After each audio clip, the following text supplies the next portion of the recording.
percent getting pulled, you know, random selections, beeping through the machine. And then Ebola happened, and all of a sudden the focus shifted.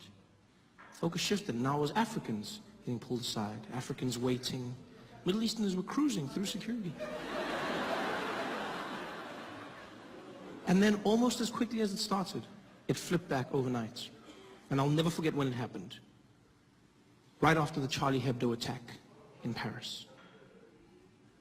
That attack happened, and almost the next day, Ebola wasn't a thing anymore. Middle Easterners were back in the spotlight. Normal service had been resumed. Because after Charlie Hebdo, I would walk through airports and no one gave a damn.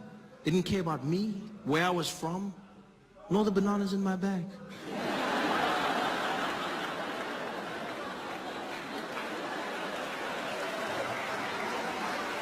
I just cruised through security. Charlie Hebdo.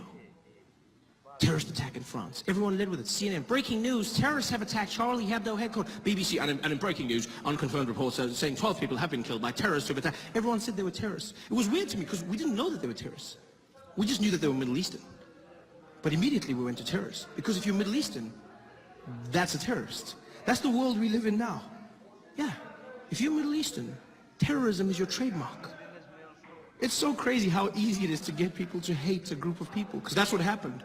Charlie Hebdo, and then everyone started saying things about Muslims. These damn Muslims. We gotta stop Islam. That's what we gotta do. We gotta stop these Islamists, these Muslims. Now, I'm not saying all Muslims are terrorists, but all terrorists are Muslims. Yeah, it sounds really smart, doesn't it? It sounds really smart. Yeah, but it's not. It's stupid and it's hate speech. That's what it is. It really is.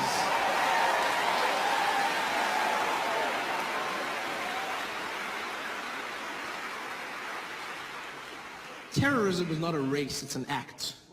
It has evolved over time. Yes, right now we're dealing with extremism, Islamic terror in some parts of the world. But if you go to other parts of the world and ask them what a terrorist is, they'll show you a different face. You go to England 20 years ago and you said, well, what was a terrorist? They show you a drunk Irishman. Right? I didn't need to say drunk, I could have just said Irishman. There was a time when Nelson Mandela was labeled a terrorist. Like, terrorism is an act, it's not a face. People say these things. Well, these Muslims, you gotta admit, there's an awful lot of them doing the same thing. You're like, yeah, but you know who's not a terrorist? Most Muslims. Yeah. Most Muslims are not terrorists. I'm not even Muslim, but it gets to me because I'm like, most Muslim people are not terrorists. You know how you know this? Because we're still alive. Yeah. They've had ample opportunity to take us out, people. There's 1 billion Muslim people on the planet. They've had every chance. They could have killed us using those falafels they sell us after midnight when we come out of the club. They could have wiped us all out. But they're killer kebabs. They've had the means. It's so weird to see our prejudices, you know, the way people are labeled in the media and society.